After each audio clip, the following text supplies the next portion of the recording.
Extended ang Valentine's celebration ngayong weekend. Ang ilan, hindi na lang basta nag-couple date, kundi nag-family bonding na rin. Kaya live mula sa Santa Rosa, Laguna, nasa frontline ng balitang yan, si Faith Del Mundo. Faith, kumusta naman ang atmosphere dyan? Yes, Andre, alam mo ba, imbes na usual date ay chillax post-Valentine's celebration ang pinili ng karamihan sa mga namasyal dito sa kilalang amusement park sa Santa Rosa, Laguna. Sa dami ng magsing-irog na nag-weekend date, iisipin mo ngayong araw talaga ang Valentine's Day. Isa na riyan ang engaged couple na sina Roy at Regine na ngayon lang ang time na mag-date dahil parehong may pasok sa trabaho ng weekdays. Para ma-release naman yung stress galing work. Para iba naman.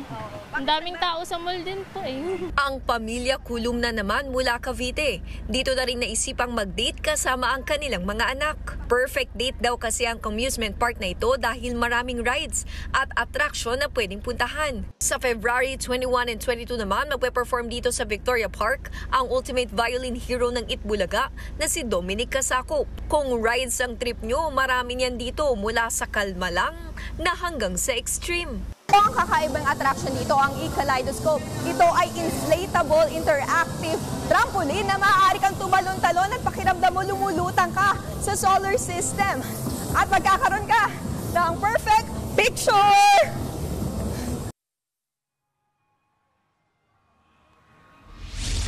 Yes, bukas ang amusement park dito sa Santa Rosa, Laguna simula alas 11 ng umaga hanggang alas 8 ng gabi. Simula yan Miyerkules, araw ng Miyerkules hanggang Linggo. Kaya doon sa mga gusto pa mag-post Valentine, pwede pang humabol dito. Jess. Okay, Faith, may oras ka pa. Pwede ka pang bumalik dun sa trampoline. Maraming salamat, Faith Del Mundo. Mga kapatid, Jess De Los Santos po. Iba na ang may alam at may pakialam sa panahon ngayon. Para sa tuloy-tuloy na balitaan sa Frontline kahit weekend, mag-follow at mag-subscribe sa social media pages ng News 5.